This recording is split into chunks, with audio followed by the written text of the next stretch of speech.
Bonjour à toutes et à tous, apprentis hackeuses et apprentis hackers.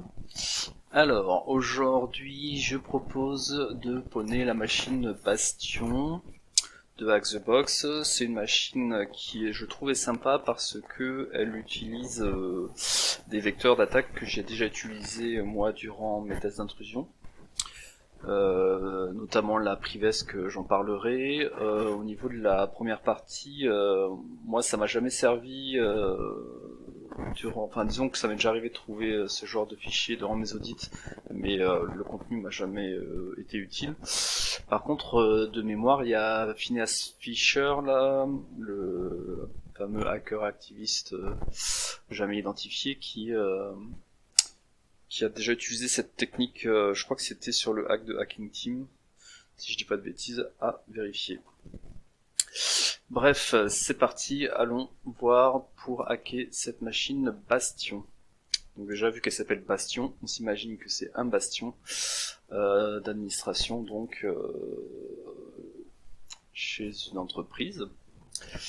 Alors, comme d'habitude pour gagner du temps, j'ai déjà fait le scan Nmap en amont, et on voit que déjà il n'y a pas de web, et que c'est une Windows, puisqu'il y a du WinRM ouvert dessus, et qu'on a du OpenSSH for Windows. Et donc quand il n'y a pas de web, le premier port intéressant à creuser en général c'est le 445 SMB, donc allons-y avec un SMB map sur notre cible qui a pour IP, comme toujours j'arrive pas à retenir les IP, .134.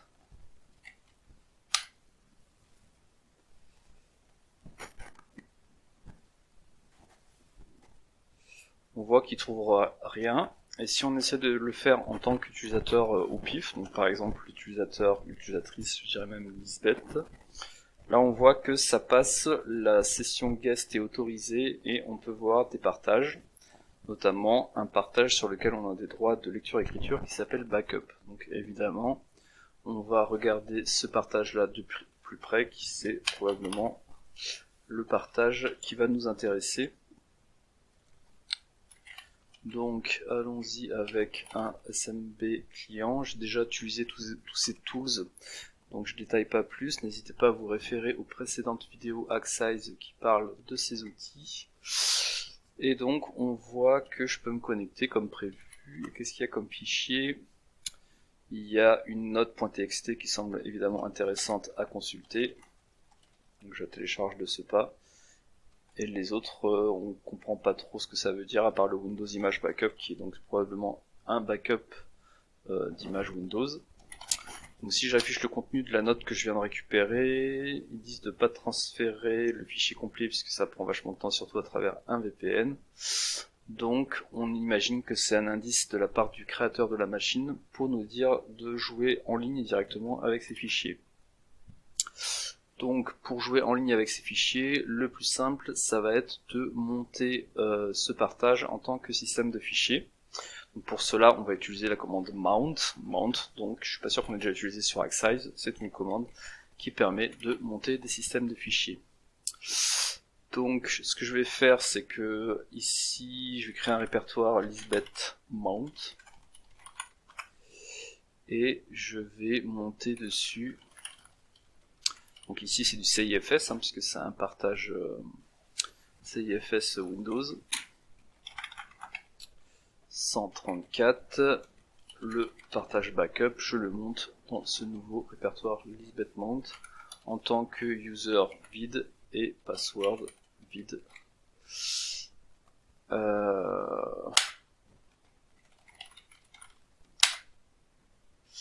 Une fois que ça c'est fait, quand je liste le contenu de Lisbeth Mount, on voit que c'est bon, le partage est monté comme système de fichiers. Et maintenant que ça c'est fait, on va faire une petite commande pour voir ce qu'il y a comme fichier, lister tous les fichiers de ce partage Lisbeth Mount, en faisant un find type F. Et on voit que ce qui est intéressant, c'est les .vhd. .vhd, VHD c'est pour Virtual Hard Disk. C'est un format de fichier de Microsoft, Hyper-V pour être précis, donc la virtualisation de Microsoft, qui stocke donc une image disque à l'intérieur. Et donc là, ce que je disais en introduction de la vidéo, ça c'est des genres de choses qui m'est déjà arrivé. VHD peut-être pas forcément, je sais plus, mais ça m'est déjà arrivé de tomber sur des images de posts type VMware ou autre. Et donc moi ça m'est jamais servi. Enfin, en général, en fait, quand je fais ça, je le traite pas tout de suite, parce qu'en test d'intrusion, on est toujours pressé par le temps, donc on essaye de prioriser au mieux. Et ça prend un peu de temps d'investiguer ce genre d'image, donc je le fais pas toujours en priorité. Et en général, quand je suis tombé sur ce genre d'image, j'ai trouvé d'autres méthodes plus rapides pour atteindre mon objectif. Mais ça peut parfois arriver que ce soit utile. En tout cas, ça a été utile de mémoire à Phineas Fisher, comme je le disais, quand il a hacké la Hacking Team. Bien, donc ceci étant dit, comme la note nous l'indique, on va pas télécharger ces points VHD qui sont sûrement très gros, et on va directement jouer avec via le système de fichiers qu'on vient de monter sur le répertoire Lisbeth Mount. Donc pour jouer avec un point VHD, on a besoin de guest mount. Guest mount qui, comme son nom l'indique, est aussi pour monter un système de fichiers. Mais là, un système de fichiers invité, guest, de type... de plein de types possibles de mémoire, mais en tout cas, il utilise fuzz et libguestfs. Donc pour l'installer, il faut faire apt install libguestfs tools si vous ne l'avez pas déjà installé précédemment.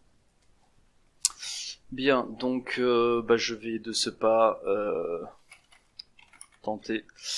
On va faire en sudo parce qu'on a besoin des droits root pour faire ce genre d'opération. Donc j'essaie de monter, alors je vais pas prendre avec un retour à la ligne, ce VHD. On va utiliser deux arguments, _inspector. C'est pour que au moment où il le monte, il essaie d'inspecter s'il y a un système de fichiers, s'il y a un OS dessus, un système d'exploitation, et RO pour dire qu'on le monte en tant que read-only, donc en lecture seule. Donc je crée un deuxième répertoire pour monter. On avait déjà un Lisbeth Mount où il y a dessus le partage du fichier Windows monté. Donc là je crée un Lisbeth Mount 2 où on va monter dessus carrément l'image Windows. Lisbeth Mount 2.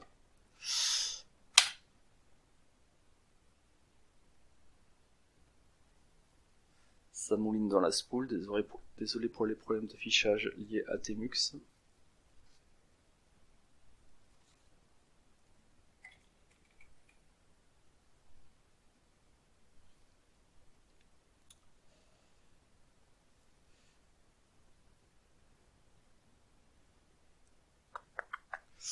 Donc après tout ce qui est les XML là, ça doit être de la config associée au backup Windows. Et on voit ici que le guest mount ne trouve pas de système d'exploitation, donc le _inspector a essayé sans succès.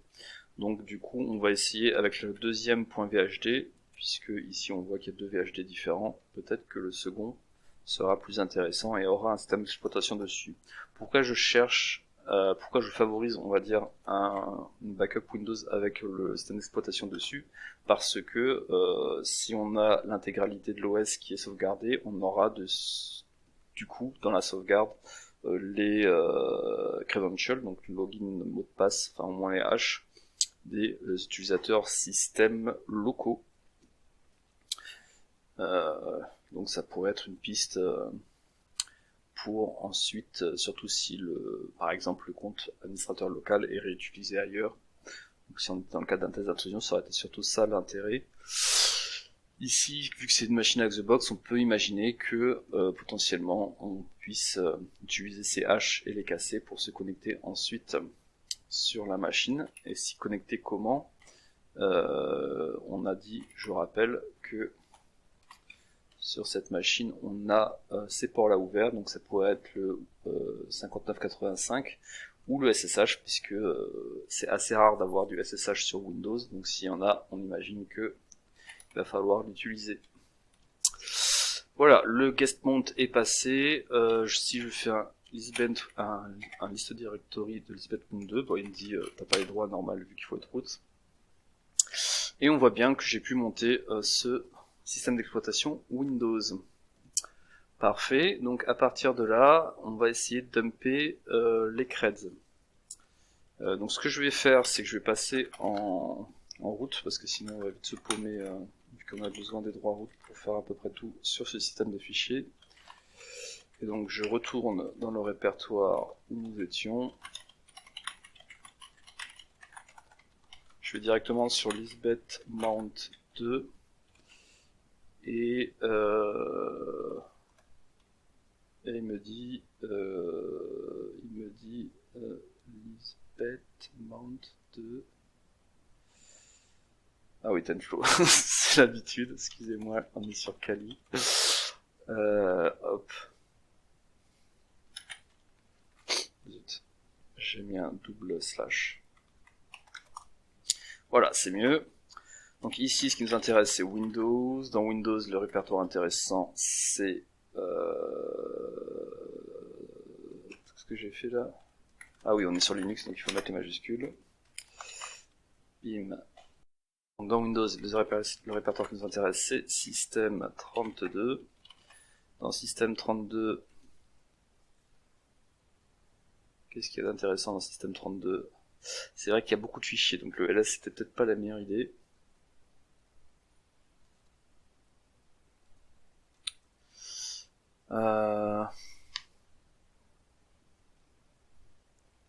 Voilà, donc beaucoup de fichiers, mais ce qui est intéressant, c'est le répertoire config. Là, il y en a un peu moins. Parfait. Et donc, les logins donc d'utilisateurs locaux sur Windows sont stockés dans la base SAM qui est ici, mais on aura besoin aussi du security du système. Donc tout ça, je vais pas trop le détailler pour deux raisons. Déjà parce qu'on va utiliser l'outil secretsdump qu'on a déjà utilisé dans une précédente vidéo. Et la deuxième raison, c'est que l'illustration de cette vidéo, donc la photo pour illustrer cette vidéo, c'est Lisa Daoudi. Et Lisa Daoudi, elle a écrit un article récemment avec Bastien Falchero, qui bossent tous les deux en tant qu'alternant et alternante chez EDF. Ah non, le premier c'est BNP Paribas, et Lisa c'est chez EDF, et donc ils ont écrit un article dans le dernier MISC sur comment Windows stocke les mots de passe. Et donc je vous invite à lire cet article qui est beaucoup plus clair que moi pour comprendre comment sont stockés ces mots de passe et comment secretsdump peut les récupérer. Donc ça fait une bonne révision pour les seniors et ça fait de l'apprentissage pour les novices. Bien, donc on a une fois qu'on utilise l'outil, on n'a plus qu'à mettre les bons paramètres. Donc comme je le disais, secretsdump a besoin de la base SAM, donc on met la base SAM qui est dans le répertoire courant. Elle a besoin de la base security, la Hive pour être précis, donc la ruche. Qui est donc dans Security en local, et on a besoin du système qui est dans le système en local. Tout ça, on a déjà utilisé sur des précédentes vidéos. Et donc on voit qu'il arrive, secretsdump, à récupérer les 3 hash locaux, donc de l'utilisateur administrator, guest et L4MPJE, qui, si vous vous souvenez, et le créateur de la machine. Bien, donc maintenant qu'on a ça, on peut essayer de le craquer, ou de se connecter directement avec la solution. Donc pour le craquer, on va utiliser, parce que je crois qu'on l'a jamais fait, étonnamment, CrackStation. Donc CrackStation, c'est un site web qui, pour le coup, tient dans la longueur, parce qu'il y a beaucoup de sites web qui proposent des services de crack qui se tombent assez rapidement, et lui, à ma connaissance, il existe depuis mes débuts, donc ça fait longtemps. Du coup, comme beaucoup de sites, le but c'est qu'on met un hash dessus, il le casse. Alors il va le casser avec quoi? Donc en fait il a une base de données avec tous les mots de passe, enfin tous les hashes, tous les condensats de mots de passe cassés, et la liste de mots de passe utilisés en fait c'est tous les mots existants sur Wikipédia. Donc voilà, ça c'est pour la petite anecdote. Donc voyons voir s'il arrive à casser nos 3 condensats. 3H ou pas. Donc je rappelle, la première partie ne nous intéresse pas, vous voyez d'ailleurs qu'elle est identique sur les 3 HNTLM V1. Je ne suis pas un robot. Et il arrive à en casser 2 sur 3. Donc le E44, donc le deuxième guest, il n'y arrive pas. Le administrator, il renvoie vide. Donc ça peut être parce que le compte est désactivé. C'est bizarre, je suis pas sûr qu'on puisse désactiver un compte administrator. Je sais pas pourquoi ça renvoie vide là, bonne question. En tout cas, il arrive à renvoyer le mot de passe de LCAPMPJE là, qui est donc bureau LAMPJE. Donc, prochaine étape, c'est comment on peut utiliser ce mot de passe. Et comme je le disais tout à l'heure, il y a de fortes chances que si on nous donne le SSH, c'est parce qu'il faut l'utiliser. Donc, je testerai de ce pas de me connecter en SSH avec cet utilisateur. 134 de mémoire. Et comme mot de passe, je mets donc bureau qu'on vient de craquer.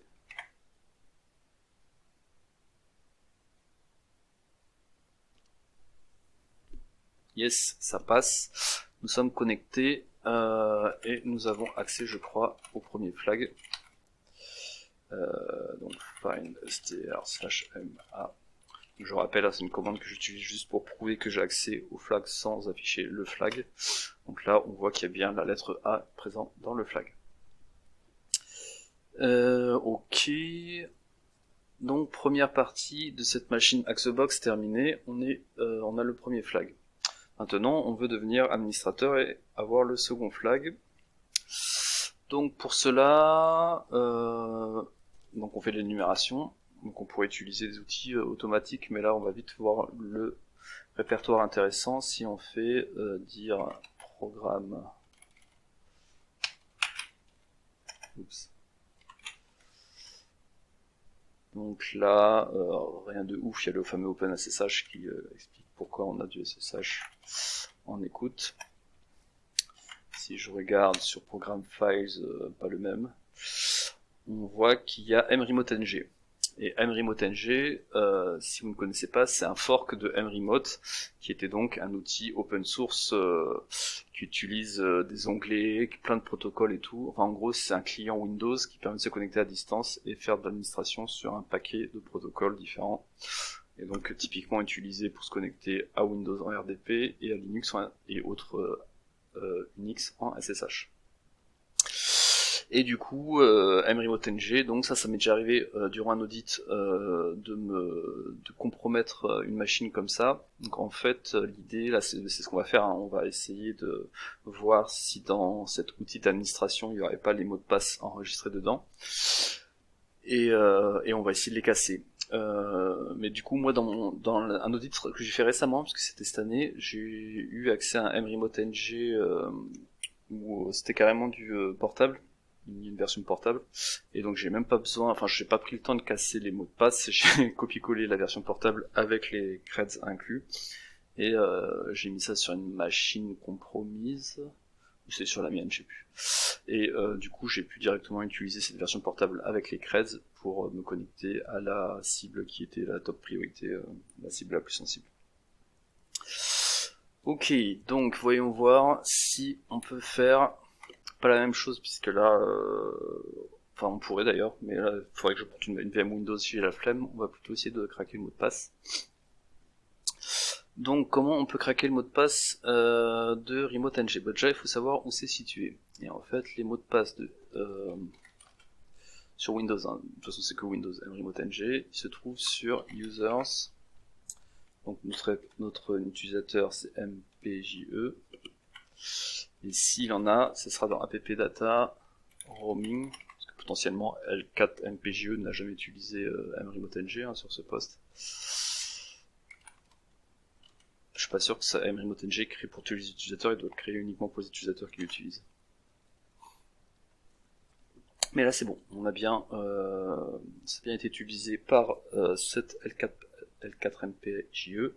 Et donc les mots de passe ils sont stockés dans ce qu'on appelle les fichiers XML, la confcons.xml, qui j'imagine veut dire configuration console. Et donc si on affiche le premier, on voit que donc les mots de passe sont bien stockés là, on voit bien l'utilisateur et son mot de passe, et on imagine que c'est pas le mot de passe, c'est un truc qui est chiffré. Donc il y a eu pas mal d'évolutions, il y a eu au moins une évolution sur le chiffrement de mRemoteNG. Du coup vous allez peut-être trouver des anciens outils qui ne fonctionnent plus, puisque le chiffrement a évolué sur cet outil. Donc après, il nous reste quand même plusieurs solutions, évidemment, pour déchiffrer ces mots de passe. Moi, de ce pas, je vais utiliser cet outil, mRemoteNG Decrypt. Mais sachez qu'il y a d'autres possibilités, et vous pouvez même coder à la main votre script pour déchiffrer ça, puisque c'est de l'AES. Ok, donc je vais dans le répertoire que je viens de cloner, et donc on a un Python mRemoteNG. Quand je le lance, il me dit qu'il veut la string à déchiffrer, donc on va aller la chercher. C'est un peu le bordel, je vous l'accorde. Elle est là, L4 machin, password. Bim. Bim. J'ai mis une première partie, la deuxième partie est là. Parfait, donc là on voit bien qu'il arrive à déchiffrer le mot de passe, donc il affiche le mot de passe qu'on avait déjà de L4, le fameux L4 là, L4 MPJE, et si on remonte, je reprends la même commande et on remonte dans le fichier XML, on voit qu'il y avait une entrée avant qui là concernait par contre le username administrator, donc ça semble plus intéressant pour élever nos droits que de récupérer un mot de passe qu'on avait déjà. Donc pareil que tout à l'heure, on voit que c'est du base 64 puisque ça termine par 2 égales. Et là on a un mot de passe beaucoup plus inintelligible, mais c'est peut-être bien le mot de passe administrator. Donc la meilleure méthode pour le tester, c'est de faire la même méthode qu'on a fait avec le mot de passe qu'on a utilisé avec le mot de passe de L4 machin. C'est donc SSH, donc administrator 10.10.134. Et je mets ce mot de passe alambiqué et ça marche. Nous avons les droits d'administrateur et nous avons compromis intégralement cette machine hack the box. Donc je vais faire la même manip que tout à l'heure pour bien prouver que je peux lire le flag. Route.txt. Parfait. Et donc si on fait un bilan en tant que route de... Pardon, je vais y arriver, Blue Team. Qu'est-ce qu'il est intéressant de dire Eh bien, éviter, bon ça c'est toujours facile à dire et moins facile à faire, de cocher les cases là, enregistrer le mot de passe, tout ça dans les outils, peu importe l'outil d'ailleurs. Donc ici c'était mRemoteNG, mais ça aurait pu être autre chose. Au lieu de ça, il est préférable de utiliser des coffres-forts de mots de passe type KeePass. Et sur la première partie, il faut pas laisser traîner surtout sur des répertoires SMB non protégés, des backups d'OS, puisque comme on peut le voir, un backup d'OS contient des données très intéressantes d'un point de vue attaquant. Voilà, je pense qu'on a fait le tour pour aujourd'hui. N'hésitez pas à laisser des commentaires. Ah oui, je vous dis aussi pour info, donc cette année je suis pas au FIC, puisque là, ils ont eu la bonne idée de mettre le FIC le même mois que le hack, ça fait beaucoup pour un seul mois, mais par contre je serai bien à le hack à Paris, donc à la fin du mois de juin, donc n'hésitez pas à me faire un coucou, si vous êtes par là aussi. Allez, bon mois de juin, et je vous dis à la fois prochaine pour faire un pas de plus vers le niveau hacking de Lisbeth Salander.